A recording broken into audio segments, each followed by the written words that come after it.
صدا هست استاد؟ بله بله بفرمایید. استاد از شما یک مصلحت پرسیدنی بودم. الحمدلله امروز با سر ما یک مصیبت آمده است.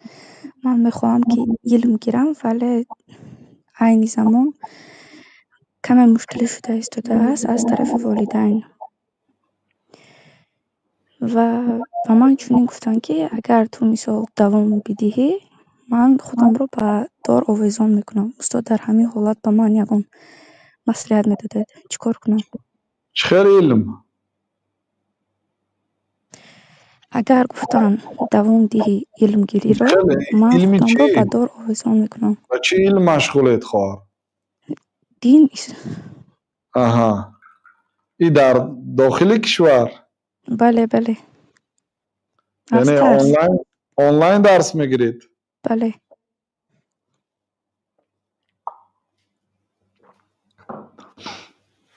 علم گرفتن فرض است.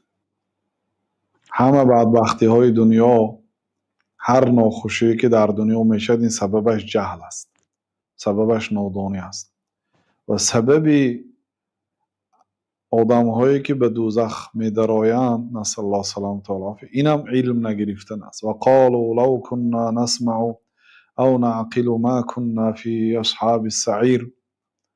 اهل دوزخ گفتند که در سوره تبارک اگر ما در دنیا به سخن علما گوش می انداختیم و آن سخنها را می فهمیدیم امروز ما دوزخی نمی شدیم.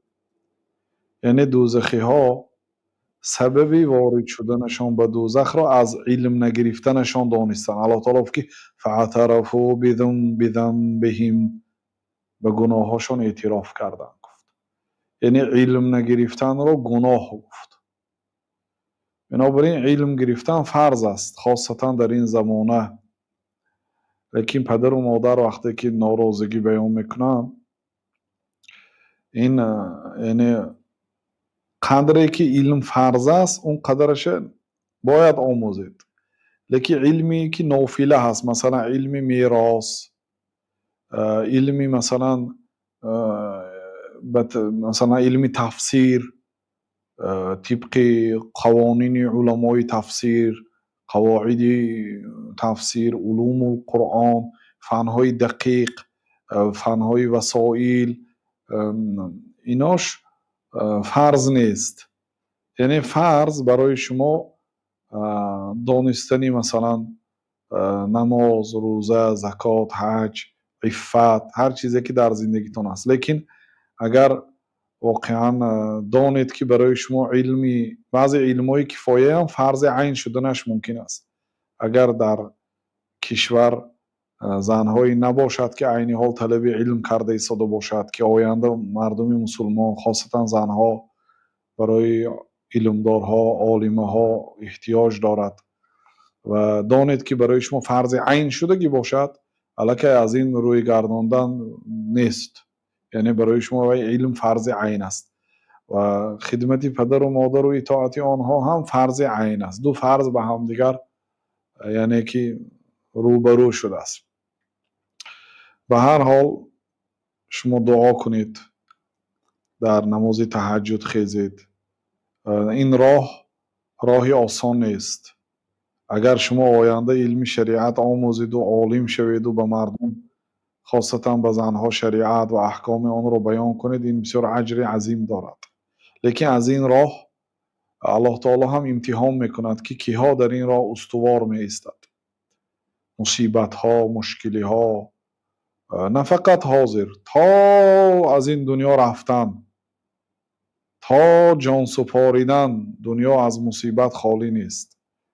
امتحانی الله تعالی میبید. ولی یک آدم عالم میشه، در آخری عالم شدنش و مشهور شدنش علمای دربار میشد، نسأل الله سلامت و العافیه، عالمی پادشاه میشد. شریعت 50 سال مردم پرهیز کنانید از حرام و حلال، بیان حرام و حلال کرد، بیان تقوی و زهد کرد، که در آخر حیاتش هر چیزی که پاشا گفت و حق ضد شریعت فتوا میداده شد. نسأل الله سلامت و العافیه. این همش امتحان است. اینا امتحان است که کنی تا آخر در همین راه باقی میماند یا نه. خود علم آموختن یا امتحان بزرگ است. همه علم صرف، نحو، تجوید. ببینید مثلا بعضی برادرها بسیار 1 سال خواندن تجوید یاد نگرفتن، ذهنشون کند بود، قرآن درست خواندن نمیتونست.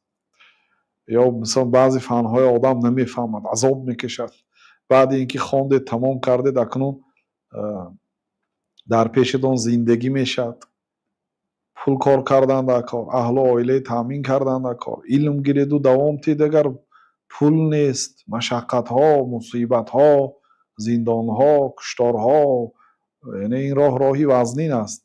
تا آخر عمل کردن، چه خیلی که شریعت نازل کرده است همون خیل به مردم رسانیدن، از ترسی هر گونه عامل های بیگانه و بیرونی، فشارها، از اینها سلامت مانده شریعت را، امانت را به مردم تا آخر رسانیده از این دنیا وفات کردن بسیار مشکل است. الله تعالی امتحان میکند. این هم یکی از امتحان ها، چون که مثلا 1000 نفر میخواهد طلب علم شرعی کند، از همین 1000 نفر 1 نفر می آموزد. از 1000 نفر آدمایی که علم شریعت آموختن 1 نفر 2 نفر عمل میکند به مردم میرساند. یا از همین رسانیدگی ها تا آخر کمی دیگر با میرسد. الله مستعان، مشکل است، آسان نیست. به هر حال شما نماز تهجد خوانید و در حق پدر و مادر دعا کنید که دلی آنها نرم شود. حضرت ابو هریره مادرشان پیامبر صلی الله علیه و سلم را حقارت میکرد. مادرشان کافر بود، پیامبر صلی الله علیه و سلم را دشنام میداد. دشنام دادن پیامبر صلی الله علیه و سلم کفر است و خودش هم کافر بود، اسلام قبول کردگی نبود. لیکن حکمش قتل است، حکمش باید کشته شود. یعنی این مصیبتی وزنی بود برای ابو هریره. گریه کرده به نزد پیامبر صلی الله علیه و سلم اومد، یا رسول الله مادرم هر شب شما را حقارت میکند و این شب حقارت های بسیار کرد. گفته گریه کرد که بعد پیامبر صلی الله علیه و سلم دعا کرد اللهم اهدی ابا هریره، اللهم اهدی ابی هریره. پروردگار مادر ابو هریره را هدایت کن، مادر ابو هریره را هدایت کن. وقت 3 بار دعا کردن، وقتی که حضرت ابو هریره رفتن آواز خشخشه آب را شنیدن، یعنی مادرش غسل میکرد. الیک عنی، دوریست گفت. وقتی که تمام کرد گفت که اشهد ان لا اله الا الله و اشهد ان محمد رسول الله. من شهادت میدم که الله تعالی یگانه از غیری و دیگه معبودی بر حق نیست و محمد رسول الله است. اسلام آورد به برکت دعای پیامبر صلی الله علیه و سلم. و کذالک ننجی المؤمنین. الله تعالی گفت که فنجیناه من الغم، ما یونس را از این مشکلی نجات دادیم. و کذالک ننجی المؤمنین، مؤمن ها را هم نجات میدیم. این دعا خاص برای پیغمبرانه، یعنی دعاهای مؤمن ها را هم الله تعالی اجابت میکنه. بنابراین دعا کنید.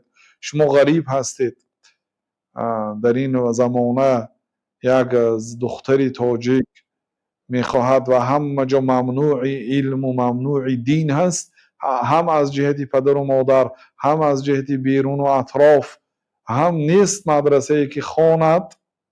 با وجود همین نزدیکترین آدم هاش هم پیش راهش میگیرد. در همین حالت شما غریب هستید. طوبی للغربا. پیامبر صلی الله علیه و سلم خوشا به حال غریبان. بدأ الاسلام غریبا و سیعود غریبا. اسلام غریب آغاز شد، غریب می شود در آخر زمان. طوبی للغربا، خوشا به حال غریبان. یک آدم می خواهد طلب علم کند، ولی دیگر آدم ها پدر و مادرهای هست که فرزنداشو به طلب علم ترغیب میکنن. بچه‌م خوان، کجای دنیا روی، من خوانندم برای تو شرایط دارم، به نزد کدام عالم گوی برده میمونم، خوان میگه نمیخونه بچه. من شما خواندن میخواید، پدر و مادرتان من میکنه. اینا همش امتحان است. اسلام غریب آغاز شد و غریب میشود. خوشا به حال غریبان. شما غریب هستید، خوشا به حالتان. دوام دهید، در حق پدر و مادر دعا کنید، نرم نرم آنها را فهمانید که علم ضرور است. ان شاء الله الله تعالی شما را دعاتان را قبول میکند. والله اعلم. صلی الله وسلم علی نبینا محمد وعلى آله وأصحابه وأتباعه أجمعين، وآخر دعوانا أن الحمد لله رب العالمين.